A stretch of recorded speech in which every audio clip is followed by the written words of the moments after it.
Assalamualaikum warahmatullahi wabarakatuh. Jumpa lagi di channel Dr. IT Bird Farm, channel yang konsisten membahas tentang rawatan murai batu lomba dan penangkaran dunia burung. Nah, teman-teman, ingin kita bahas kali ini yakni gimana caranya murai batu kita agar neken lawan, agar mau membongkar materi dengan kerja awal sampai akhir. Sebelum kita masuk ke topik pembahasan, kita masuk ke intro terlebih dahulu. Cekidot.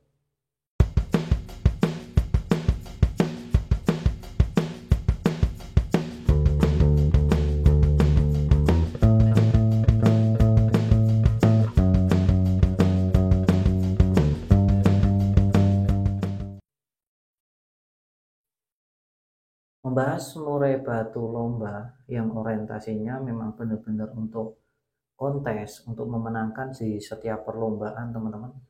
Murai batu kita itu seharusnya memang mengalahkan semua peserta. Ya, berarti murai batu kita dituntut harus yang terbaik di antara semuanya, baru kita bisa masuk juara satu.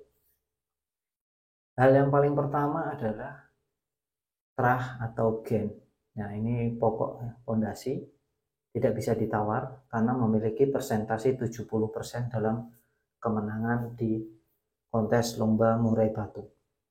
Murai batu yang sudah memiliki karakter bagus, memiliki gen yang bagus, terus diimbangi dengan perawatan dan nutrisi yang cukup, maka dia bisa memenangkan di setiap perlombaan.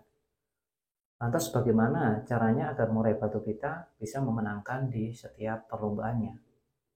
Yang pertama, anggap saja, saya anggap semuanya sudah memiliki 70% tadi, yakni murai batunya sudah memiliki terah yang bagus, mental yang oke, gen yang oke, ya. Saya anggap semua sudah mumpuni itu semua. Kita lanjut ke perawatan. Jangan berharap murai batu kita moncer atau juara satu ketika ada 1 bulan tadi ada perawatan yang tidak konsisten. Jadi dalam 1 bulan kita jeda dan puasakan burung murai batu kita untuk tidak dilombakan dulu. 1 bulan tadi benar-benar berpuasa dan rawatlah secara konsisten.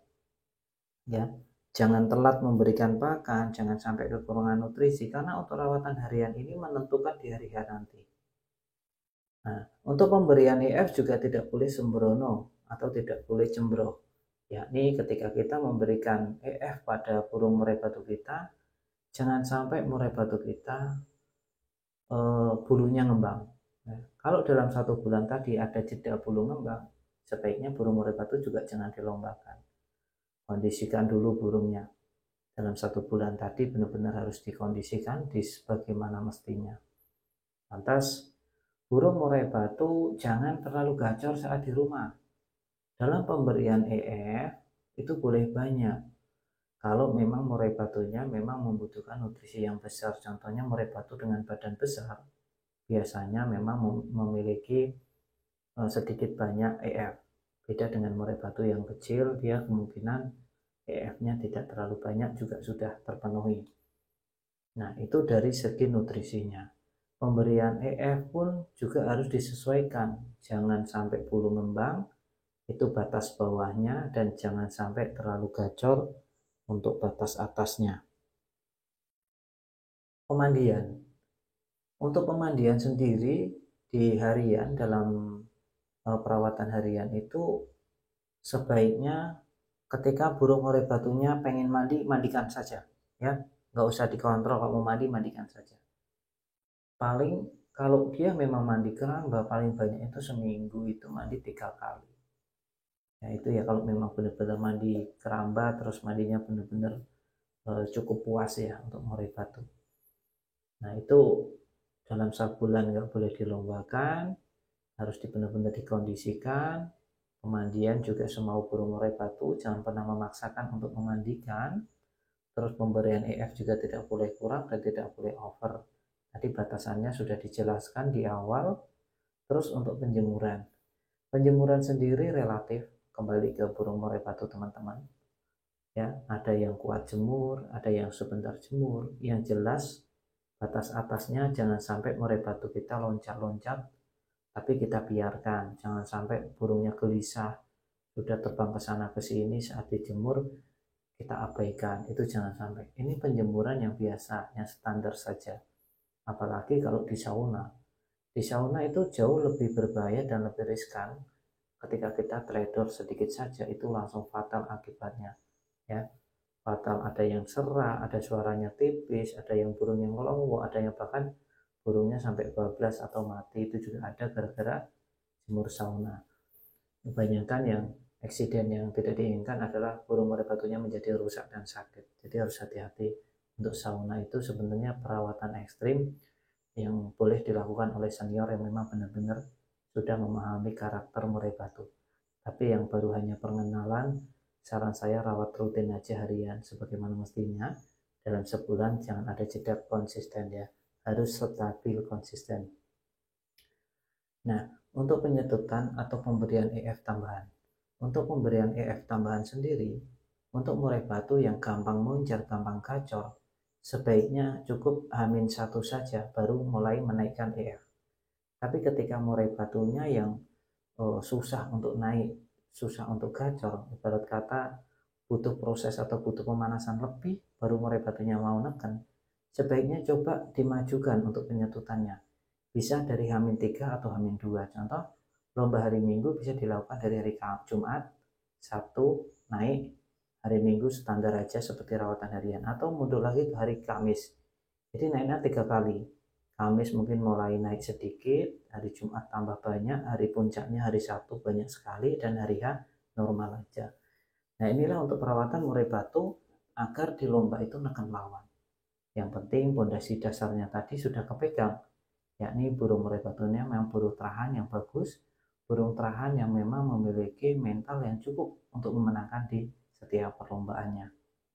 Nah, itu ya teman-teman tentang perawatan murai batu agar neken lawan.